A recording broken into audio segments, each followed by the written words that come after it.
Chennai shopping మాల్లో ఉగాది వేడుకలు. మీ పండుగ షాపింగ్ చెన్నై షాపింగ్ మాల్లో చేయండి. అందమైన వస్త్రాలతో పాటు విలువైన బహుమతులు పొందండి.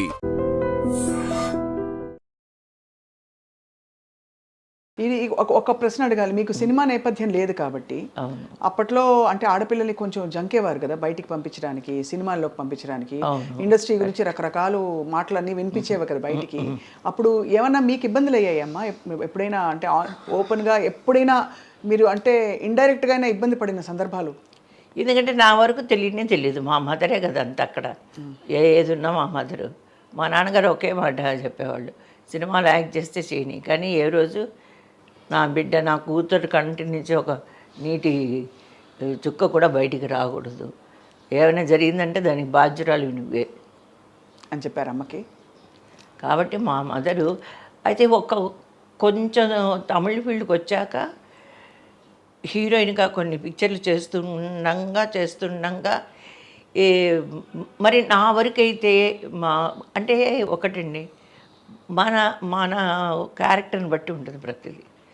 మనం వేసే ప్రతి అడుగు జాగ్రత్తగా వేసామంటే అక్కడ ఎదుటి వాళ్ళకి ఆ ఛాన్సే లేదు, ఉండదు కూడా.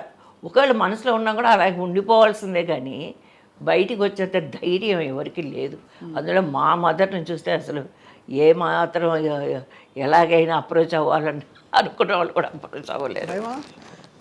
అయ్యో అస్సలు మా మదర్ మాటే. కానీ అందరితో చాలా జాలీగా బాగుండేది, హ్యాపీగా ఉండేది, బాగా కామెడీ. నేను మటుకు సీరియస్గా అలా కూర్చొని ఉండేదాన్ని, తల దించుకొని ఉండేదాన్ని. అసలు తల ఎత్తి పైకి అలా నిలబడి ఎవరినన్నా ఒక మాట అడుగుదాం అనుకునేటప్పుడు వాళ్ళు లేచి వెళ్ళిపోయేవాళ్ళు. అంత ఆలోచించేదాన్ని. ఏదైనా మాట్లాడదాం. మా అమ్మని మాట్లాడడానికి తప్పే ఉంది, మాట్లాడు, ఫ్రీగా మాట్లాడచ్చు కదా. వాళ్ళు అడుగుతుంటే నువ్వు ఎందుకు అలా సిగ్గుపడుతుంటావు? శోభన్ బాబు గారు మామూలుగానే అన్నీ అడుగుతారు. మామూలుగా ఏం చదివావు, ఏ ఊరి నుంచి వచ్చావు, ఎంత నీ వయసు అంటే నన్ను నా వయసులో నీకు సగం వయసు ఉందా అన్నారు. మీ వయసు ఎంత సార్ అని అడిగాడు. అంటే 18 ఏళ్ళు ఉన్నాయి నీకు అన్నారు. 18 అంటే అప్పటికి 36 అనుకుంటా ఆయనకి, తల్లిదండ్రుల టైంలో. నేను తర్వాత లెక్కేసుకున్నా. అంటే లేదు సార్, 13వ సంవత్సరం జరుగుతుంది. 13వ సంవత్సరం జరుగుతుంది, ఇంత ఎత్తున్నావు, ఏం చదివావు? 10th వరకు చదివాను సార్, 9th ఫుల్ ఫినిష్ చేశాను, 10th 18 ఏళ్ళు లేవన్నావు, 13 ఏళ్ళు, ఏ ఊరు? కడప సార్. మరి ఇంత తెల్లగా ఎలా ఉన్నావు అన్నారు. కడపలో తెల్లగా ఉండరా? నాకేం అర్థం కాలేదు. అని ఎండకు అక్కడ బాగా అయితే ఆయన ఉద్దేశం కడప రాయలసీమ అంటే బాగా ఎండలు ఎక్కువ, మట్టి వాసన. అందుకని రాయలసీమ రత్నాల సీమ అనేది అప్పుడు చెప్పడానికి కూడా నాకు చేత కాదు, తెలీదు కూడా అన్నారు. ఇలా మాట్లాడేటప్పుడు నేను వాళ్ళ జంగుతూ పక్కకి వెళ్ళిపోయేదాన్ని. ఎవరు పక్క కూర్చునేదాన్ని కదా, మా అమ్మ పక్కనే ఉండేది. మా అమ్మ ఏమో అనేది, వాళ్ళు మాట్లాడుతుంటే మాట్లాడడంలో తప్పే ఉంది, మాట్లాడంటే నాకు భయం మమ్మీ, భయమ్మా, నాకు భయమ్మా అనేదాన్ని. ఇలా కానీ యాక్ట్ చేసేటప్పుడు మటుకు కెమెరా ముందుకెళ్తే ఎలా చెప్తే అలా చేసేదాన్ని. ఎందుకంటే నా భయం ఉండేది, ఏమన్నా అంటారేమో అని. మీ ఇద్దరికి అప్పుడు అంటే మీరు 13 ఏళ్ళు, మీ క్లోజ్ సీన్స్ ఉన్నాయి ఆ సినిమాలో? ఉన్నాయి కదా, లవ్ సీన్స్ అన్నీ ఉన్నాయి. లవ్ సీన్స్ ఉన్నప్పుడు మీరు ఎలా హ్యాండిల్ చేశారు? ఏం లేదు, ఆయన వెనకాల ఇంకా ఆ ఫోటో ఉంది ఇలా చూస్తూ ఇట్లా. ఎందుకంటే అన్నీ డ్యాన్స్ ప్రభావమే, ఇలా చూడడం, అలా సిగ్గుపడ్డం, ఇవన్నీ వచ్చేటివి కదా. కృష్ణ శబ్దంలో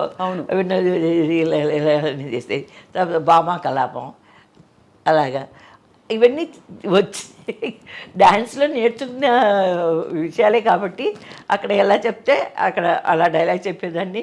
ఈ ఎక్స్ప్రెషన్ ఇవ్వంటే ఇచ్చేదాన్ని. సావిత్రమ్మ గారు కొట్టాలి నన్ను. కొట్టినప్పుడు విజయ జాగ్రత్త, నాకు కోపం ఇచ్చి కొట్టానంటే నిజంగా చెంప పగిలిపోతుంది నీకు, కొంచెం దూరంగా ఉండి అడ్జస్ట్ చేసుకొని ఏం తెలుసు నాకు. కొట్టేసారు అంతే, ఇక్కడ చెవి ఇక్కడ పడింది దెబ్బ, ఇక్కడ పడింది. విజయ సారీమ్మా నేను చెప్పాను కదా కొంచెం తప్పుగా ఉంటే, ఏం తెలుసు నాకు ఆడికి సమాధానం చెప్పడం కూడా చేత. ఒక దగ్గర 3-4 సంవత్సరాలు ఇక్కడ నొప్పి ఉండేది నాకు. సావిత్రి గారు జీవించారంటారు, ఇది ఇలాగే జీవిస్తారనమాట. అవును, చాలా ఎమోషనల్. ఆవిడ ముందే చెప్పారు కూడా, కొంచెం జాగ్రత్త అమ్మా అలా కొంచెం, ఎందుకంటే తెలియదు కదా మనకి. ఇప్పుడంటే నేను పిల్లలకు కూడా చెప్తాను, ఈ గయ్యాల క్యారెక్టర్లు చేసేటప్పుడు నాకు బాధగా ఉంటుంది పిల్లల్ని కొట్టడం అదంతా. అప్పుడు నేను ముందే చెప్తాను, మామూలుగా ఇలా కొడితే అసలు మామూలుగా నాకు చురుకు చెయ్యి కొంచెం నూనె పడ్డా కూడా చాలా ఇదిగా ఉంటుందంటారు. మా అమ్మాయిని ఎప్పుడన్నా ఎలా అంటే, మమ్మీ చాలా ఇదిగా ఉంది మమ్మీ, చురుగ్గా ఉంది నీ దెబ్బ అంటుంది. అలాగా అందుకే నాకు భయం పిల్లల దగ్గర డీల్ చేసేటప్పుడు చెప్తాను. అందుకని కావాలంటే ఇలా కొడతాను, ఇలా ఇలా కొట్టేది, ఇలా ఇలా కొట్టేది. అవును, ఇలా ఇలా అనేసి తర్వాత గాల్లో కూడా అంటారని వినికిడి. అవును, గాల్లో ఇది ఇది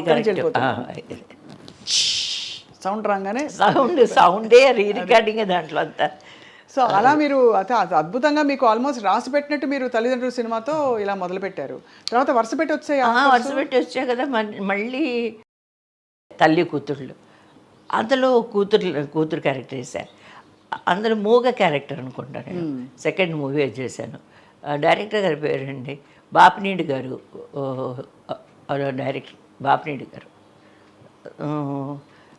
యాక్చువల్గా ఆ సినిమా ప్రొడ్యూసరు క్రాంతి కుమార్ గారు. తల్లి కూతుళ్ళు ప్రొడ్యూసరు క్రాంతి కుమార్ గారు. ఫస్ట్ మ్యూజిక్ డైరెక్టర్ చక్రవర్తి గారు. సూపర్ కాంబినేషన్లన్నీ. ఇప్పుడు నాకు వచ్చే రీల్స్లో సినిమాలు చూస్తే సినిమా పేర్లు తెలియదు. ఆ సినిమా వేలుగారితో చేస్తే వేలుగారు అనేవాళ్ళు నేను ప్రెగ్నెంట్గా ఉన్నప్పుడు.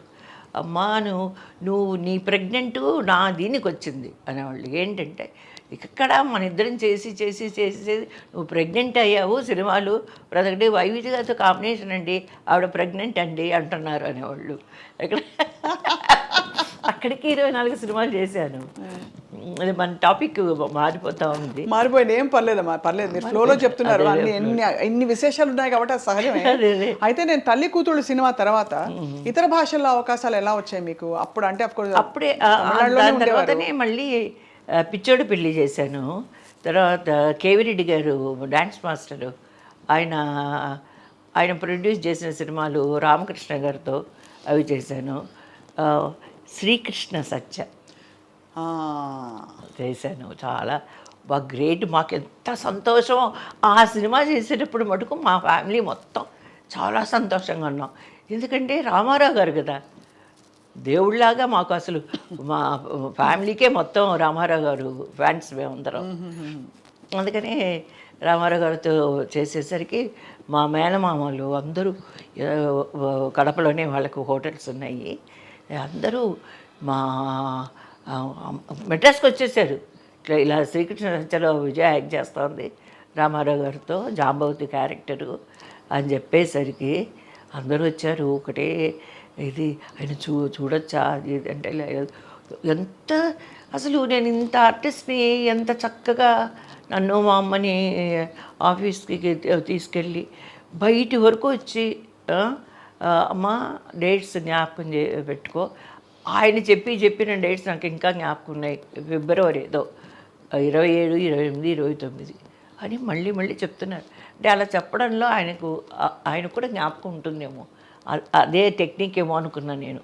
అంటే చెప్పడం ఒక ఇది, అసలు అది ఎంత గొప్ప అవకాశం, అది ఎంత అవకాశం చెప్పారు. అయితే పురంధేశ్వరి గారితో నేను వెంపటి చిన్న సత్యం మాస్టర్ గారి దగ్గర భువనేశ్వరి గారు పురంధేశ్వరి గారితో డాన్స్ నేర్చుకునేవాళ్ళం. అలా ఫ్రెండ్స్ అయ్యారు. అందుకే ఇంటి వరకు వెళ్ళేవాళ్ళం. వాళ్ళ మదర్ దగ్గరికి వెళ్ళి కూర్చొని కాఫీ తాగి మళ్ళీ సార్ వచ్చారు ఆఫీస్కి వెళ్ళారంటే మళ్ళీ ఇంటి నుంచి ఆఫీస్కి, అది ఒక్కటే కాంపౌండే ఇల్లు అటు ఆఫీసు బజుల రోడ్లో వెళ్ళి సార్ని కలిసి అప్పుడు మాట్లాడారు. పురంధేశ్వరితో నువ్వు డాన్స్ నేర్చుకుంటున్నావంట వెంపటి చిన్న సత్యం మాస్టర్ గారి దగ్గర అన్నీ అడిగారు. తర్వాత ఒకటే చెప్పారు, నువ్వు చిన్న పిల్లవి, నా పక్కన ఆనవు, కొంచెం బాగా తిని బాగా లావు అన్నారు. అప్పుడు సన్నగా ఉన్నాను కదా, అప్పుడు 14.5, 15 అప్పుడే అంతే ఉంటుంది ఏజ్. అంటే సరే సరే అని బాగా అప్పుడు తిండి తినడం అంటే ఏముంది, నాన్ వెజ్ తినడం లేదంటే రైస్ తినడమే, కానీ ఏదైనా ఫ్రూట్స్ యాపిల్ అని అంతే. బాగా తిన్నాక ఒళ్ళు పెద్దగా రాలేదు, కానీ పొట్ట మటుకు బాగా వచ్చింది. మేము నవ్వుకున్నాం. ఆ ఫొటోస్ కూడా ఉన్నప్పుడు ఎప్పుడు అనుకుంటాను నేను, ఒళ్ళు రాలేదు కానీ పొట్ట మటుకు వచ్చింది అని. అప్పటికే మీకు సినిమా ఇండస్ట్రీతో బాగా అంటే ఒక ఎక్స్పోజర్ వచ్చింది. మీరు నాట్య కళాకారిణి, మంచిగా కరెక్ట్ వయసులో ఉండే ఒక అమ్మాయి. మీకు మంచి మంచి చీరలు బట్టలు అన్నీ కొనుక్కునేవారా? నాకు ఈ రోజుకి కూడా పెద్దగా నగల మీద చీరల మీద ఇష్టం ఉండదు, కానీ వెళ్తే బాగా కొనుక్కొని శుభ్రంగా ఎంత కావాలో నాకు నచ్చిన చీరలు అన్నీ కొనుక్కుంటాను. నగలు కూడా అంతే. ఎలా వెళ్ళేదాన్ని నగలు కొనడానికి? అదే నా కోసం నేను ఎప్పుడు బట్టల షాప్ కానీ నగల షాప్ కానీ వెళ్ళను. అది కూడా భగవంతుడు నాకు ఇచ్చిన ఒక వరమే. ఇలా మా సిస్టర్స్ వస్తారు కదా ఊరి నుంచి వచ్చినప్పుడు, వాళ్ళే కొనిస్తారా? కాదు, వాళ్ళతో పాటు వెళ్తాను కదా, తీసుకెళ్తా. విజయ కుమరన్స్కి వెళ్తాం, తీసుకెళ్తాం, ఇలా నల్లికి వెళ్తాం అంటే సరే వెళ్ళినప్పుడు అదే వెళ్తే చూస్తే కొనకుండా రాను, ఎక్కడికైనా వెళ్ళినా. కానీ నేనుగా విండో షాపింగ్ అని లేదంటే చీరలు కొనుక్కోవాలని అలా వెళ్ళడం ఉండదు. షూటింగ్ తప్పితే ఇల్లే నాకు స్వర్గం ఈ రోజు వరకు. అదే మరి అది కనిపిస్తోంది మీ అంటే ప్రతిదీ కూడా. నాకు మా ఆయన పాప పుట్టేంత వరకు ఈ రోజు వరకు మా ఆయన కోఆపరేషను, మా ఆయన పక్కన ఉంటేనే ఆ హ్యాపీనెస్ కానీ ఇది కానీ.